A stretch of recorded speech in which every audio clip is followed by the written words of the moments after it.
What up, Ho Biscuits? It's your girl Skitten, back at it again. I apologize in advance if you hear my husband screaming downstairs. No, he is not tied up in a dungeon being tortured. He is watching people play Tekken and Soul Calibur and stuff like that for the Combo Breaker stream. I didn't know that Combo Breaker was happening right now. Otherwise, I would not be working. We would be downstairs eating pizza, drinking micheladas, and watching people kick each other's asses in fighting games. Like, I'm low-key kind of sad right now. But yeah, if you hear any yelling, that's what that is. So ever since Chavez and I got into fighting games a few years ago, we've always been really interested in keeping up with the events and the tournaments, even though like we only participated in that one ill-fated Evo. And every time one of these events comes around, we're like, yeah, man, we really need to get back into Tekken. Like, you know, we were doing so good. And then I remember how freaking hard it was. And I just, but one day I will be bold enough to venture into that space again because it was a lot of fun. And I'm actually considering like maybe doing some streams of like Tekken and stuff like that because I have a fight stick. I might as well use it. I paid a lot of money, like a lot of money for it. So I got the Kanba Dragon because we were all sold out of the other Kanba one that I wanted, and I wanted a fight stick. I didn't want to wait. And then of course, after I had already bought the Kanba Dragon, the one that I actually wanted went on sale, which I can't remember the name of. So then I got Chavez that one. So now we both have two very expensive fight sticks that sit in our closets. And I need to start utilizing them bitches. Anti-Hoozins, I hope you guys are doing well. I hope you guys are staying safe and sanitized. Today, we are here for more casual Geographic, your favorite chocolate biologist. I think I should have maybe not said that. It didn't feel good. It felt kind of icky. The title of this video is Animals That Will Cure Your Depression. And I definitely need some of that, so let's go. Let's go. Lay it on me, baby. I'm excited to see what this video has in store for us today. So without further ado, let's go ahead and get started. So we hit 2 million subscribers on this channel. That really only started because I thought Trump was going to gulag TikTok.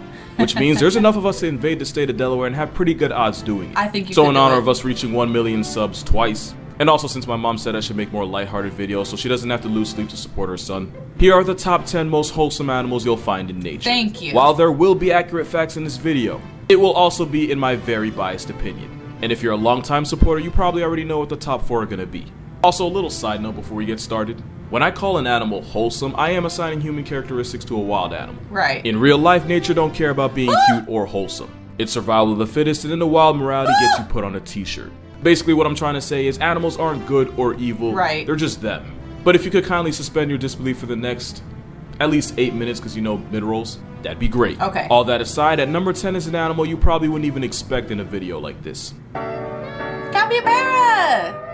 Honestly, you couldn't name 5 animals that have a worse PR team than bats. I thought it was the capybara, the fucking bat. Also, in case you're wondering, the reason I always say capybara-san when I see capybaras is because one time Chavez and I were scrolling through Crunchyroll and we found a little anime called Capybara-san, and it's like literally little minute to 2 minute long episodes of just a capybara living his best life, and it makes me really happy. Check it out if you haven't already. Honestly, you couldn't name 5 animals that have a worse PR team than bats. True. Hollywood definitely didn't do them any favors reputation-wise. And a certain virus named after a beer only made it worse. But not only do they have a strong case for one of the most wholesome, you could also argue that bats may be one of the most impactful animals on Earth. And there's low-key First of all, super there's cute. a lot of them. About 25% of all mammal species identify as bats. Goddamn. A quarter of all the mammals on this planet are some type of this weird little bird mouse. And because bats contribute to society by pollinating, if Thanos snapped them all into dust, the world's ecosystems would collectively collapse and food chains everywhere would become ground zero. Jesus. Over 500 plants depend on bats to keep them in business, and losing them could affect your way of life in places you didn't even realize. Right. Want to add some banana to your morning oatmeal? No. Chances are your breakfast was brought to you by bats. Enjoying a mango smoothie on the beach? You're probably drinking the fruit of this fur kite's labor. Ever get some liquid courage in you, drunk text your ex, reconcile, work through your issues, grow together as people only to ultimately get married and start a life together? Yeah, probably okay. not. But if you did, better invite a bat to the reception. Because without them pollinating the plant agave, there'd be a lot less tequila and less happy mistakes in the world. Tequila. And I mean that literally. Some of you might Ha ha ha. plant agave, there'd be a lot less tequila and less happy mistakes in the world. And I mean that literally, some of you might not be alive. Beyond that, every night millions of bats meal prep the insects that make our lives more difficult. It's estimated that bats save the United States anywhere from $3.7 up to $54 billion in agriculture just by being free pest control. Now I already know what you're probably thinking. Despite what you might think, the human population would be less healthy if it wasn't for these bats. Many bats help keep the mosquito population in check. Mosquitoes, which also happen to be air Ubers for diseases like Zika and West Nile. But none of that really matters because bats were guaranteed a spot on this list off their looks alone. This bat was literally named after the fact that it looks like a fox in the face. And if they didn't get the blame for putting us in quarantine, they probably would have ranked higher. Now who didn't think cats were going to end up on this list? The animal that could probably murk us in our sleep managed to finesse its way into over 30 million homes in the US alone. And I do mean finesse, because cats might as well have just domesticated themselves. Cats originally came into our lives to snack on the mice that were after our food. But cats also changed minor things about themselves to be around us. While wild cats are more solitary introverts, these cats became more social and tolerant of people. Their reduced aggression and aversion of people made them ideal pets, and their diet of our enemy the rat made them the perfect travel partners as we explored this great big ball of dirt and water. As long as we kept them fed, cats had no problem riding shotgun. Which is why we barely had to domesticate them ourselves. They were basically close to perfect from the beginning. Which is why where a Shih Tzu looks nothing like a wolf, a house cat still looks like it has a lot in common with its wild cousins. We never really needed a selection process for cats the way we did with other animals, because there wasn't a whole lot we needed to change. And as cats spent more time around us, they started to figure us out and adjust their behaviors accordingly. You've probably heard that normally adult cats don't meow to each other in the wild, but they'll do it with their owners since they know humans will react to that sound with more urgency. They even developed a special type of purr that most people find impossible to ignore just to ensure they get fed. But cats give as much as they take. There are legitimate health benefits to having a cat under your roof, which include lowering stress and anxiety and reducing the risk of heart disease. Studies even show that they can purr at a frequency that has therapeutic healing effects on human bones and muscles. And that's not even mentioning all the stories of cats valuing human lives enough to risk their own. Tara the cat went viral after saving her 4-year-old human from an attacking dog. Oreo here did the same, but instead of a dog, he took on a venomous rattlesnake to defend his family. And when Rick Chap suffered a near-fatal heart attack, it was his cat Buddy that saved his life by running across the house and getting his wife's attention. For an animal that looks constantly done with everything, cats really are just nature's tsundere. And if it wasn't for the billions of animals that get 404'd by outdoor cats, they definitely would have ranked higher. Not cats being tsundere. How did I never, oh my god, how did I never put it together? Wow, okay. One of my favorite movies of all time is Into the Spider-Verse. Because it's so good! If you followed me on Instagram, you probably could have guessed that. And one of my favorite lines in the whole movie was when Peter B. Parker says, "Could you imagine a seahorse seeing another seahorse and then making it work?" Well, he wasn't exactly lying. Seahorses are famous for two things. One is that it's actually the guys that are the ones that get maternity leave. Please Two is that they're monogamous and mate for life. Not all seahorses are loyal. In fact, some will actually switch partners mid-season. But some, like the New Holland seahorse, will find another seahorse and in fact find a way to make it work. Especially since the longer a seahorse marriage lasts, the more luck they have raising children. Of course, a healthy relationship doesn't just happen. Which is why every morning, seahorses will reinforce their pair bond with a dance. They often intertwine their tails and even sometimes change colors as they mirror each other's movements in their version of a waltz. It is aggressively wholesome. And then there's the fact that males are the ones that give birth, and some can pop out thousands of Xeroxes at once. And as soon as he does, his partner's ready to knock him up again. Now there are a few things that knock them down on the wholesome scale. Baby seahorses are known as fry, and occasionally the male takes this too literally by eating his own children. Then there's the fact that seahorses are one of the most efficient life takers in the ocean, with a hunting success rate of 90%. But overall, if you could have a relationship like the seahorses, you'd probably take it. Or you'd want the marriage of another animal further down this list. I think seahorses are so cute when they're not fucking literally squirting out children. I think seahorses are so freaking adorable. Also, I am going to tell Chavez that in order to reinforce our bond, every morning he needs to waltz with me. I will keep you guys updated as to how that goes. This animal was 100% a biased pick, and I'm not going to apologize for it. The pangolin earns the distinction of being the most polite animal I've ever seen. This is the look of an animal patiently waiting for his mom to get off the phone so he can ask her for $10 to buy flowers for his middle school crush. To protect their claws, they often walk around on 2 legs, and the result is that they look like the embodiment of, when I have my "Excuse me, I long don't mean to nails." bother you." There's also the fact that underage pangolins are known as pangapups, and they'll often hitch a ride and even nap on their mother's tail. If there's anything negative about this turtle gerbil, I'm Helen Keller to it. Instead of being predictably related to armadillos, they're actually closer to carnivores like cats, dogs, and bears. And that is exactly the kind of defiance I respect. Pangolins will often take mud baths to help keep themselves parasite-free, but it somehow also manages to make them even more adorable. But because we can't have nice things, pangolins are the second most trafficked mammal by humans. The most trafficked are humans themselves, which is what inspired this group of men from protecting this pretty privileged pinecone from perilous poachers. That was good.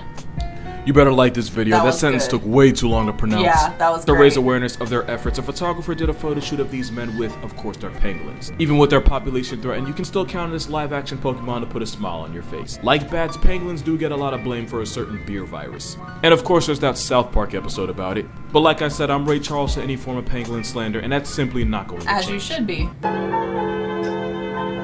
This might be an unexpected addition on this list, because chimpanzees are some of the most violently homicidal things with the pulse. One of the worst ways to meet your hire creator is to have a chimpanzee book the appointment. Right. Yet somehow an animal directly related to them is a perpetual pacifist. At number 6 is our closest cousin in the animal world, the bonobo.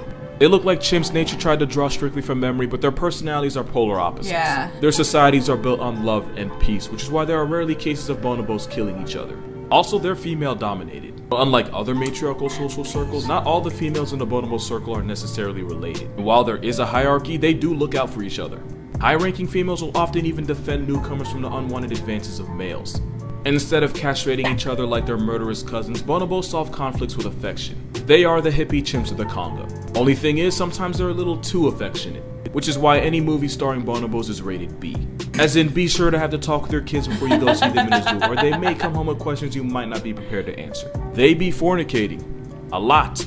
But these apes on ecstasy use a no-pants dance as a way to reinforce bonds within the group and solve disputes without actually causing injury, which makes them the most unproblematic thing with thumbs in the world. But it's also why finding safe for work videos of them was veteran difficulty.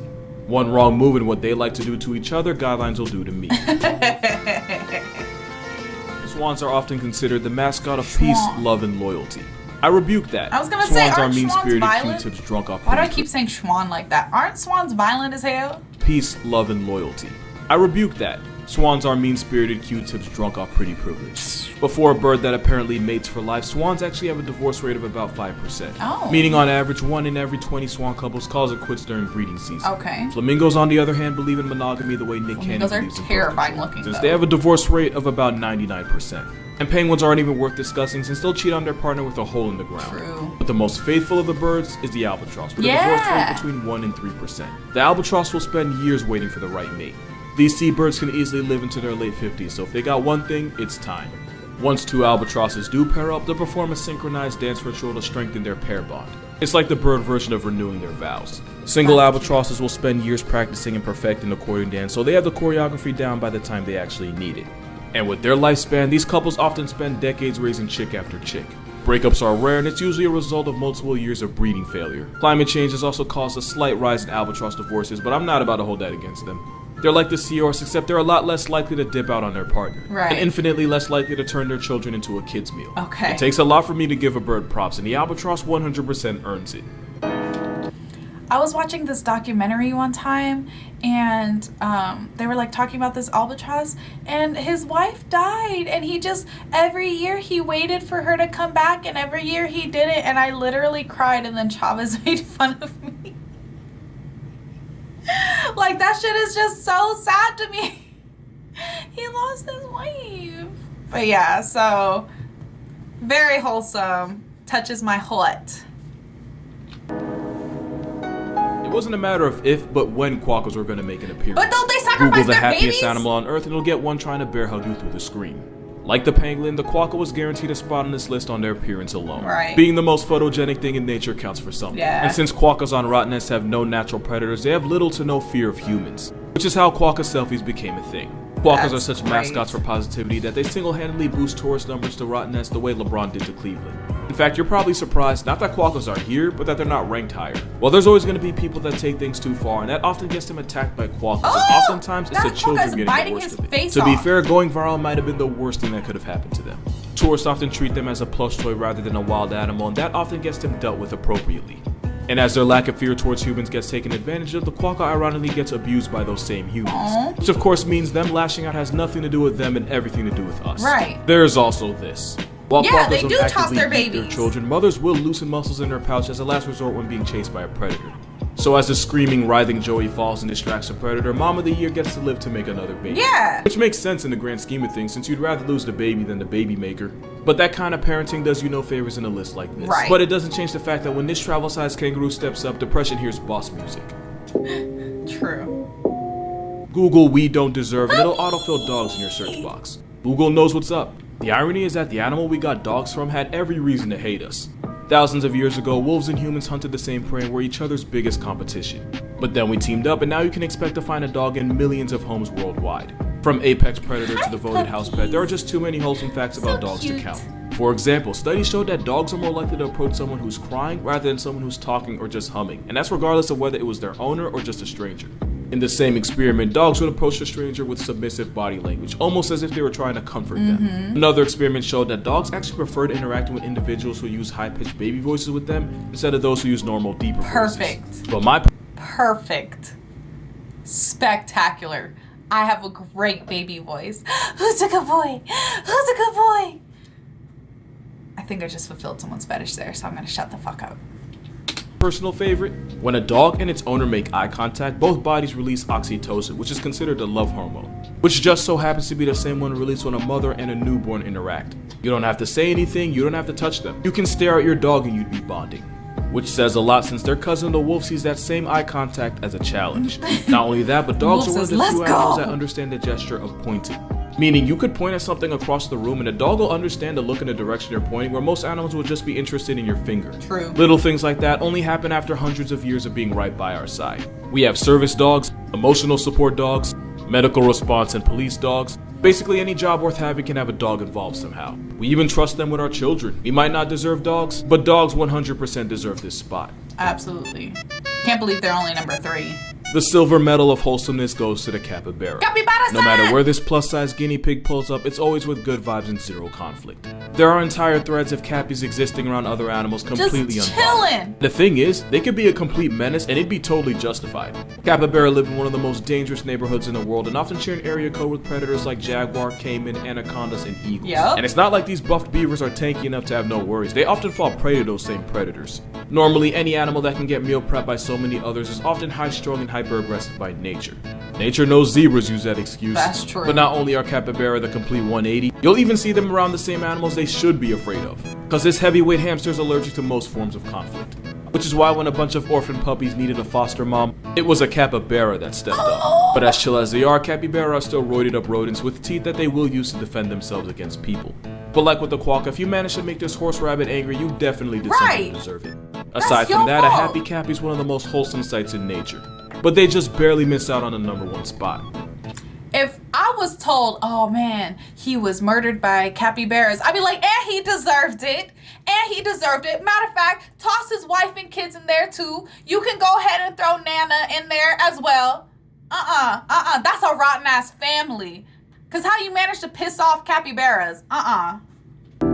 Okay, number one. Of course the manatee is gonna be #1. My personal bias would allow no other outcome. Little ugly Because their ass. teeth are way in the back of their mouths, manatees are physically incapable of inflicting any form of violence, even when they really should have. There are no recorded cases of manatees attacking other animals or people. The closest you get would be a water balloon curiously approaching you and accidentally knocking you off your paddleboard. Alligators are seasoned prehistoric killing machines, and even they give manatees the right of way in the water. Also, its closest relative happens to be the elephant, so again, any spot other than #1 would be an insult. The only problem is their natural curiosity can put them in harm's way when humans, especially boats, are involved. Laws had to be put in place to protect manatees from harassment, since we all know they're not going to defend themselves. They're literally too unproblematic for their own good.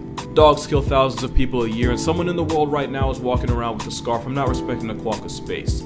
But you won't find a person who's been seriously hurt by this gentle giant. Because in a world full of darkness, the sea squishy is a beacon of positivity. But that's gonna do it for this video.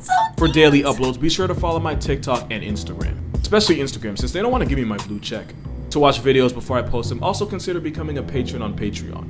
If you don't want to do that, kindly consider subscribing. It's free and there's no better price than that.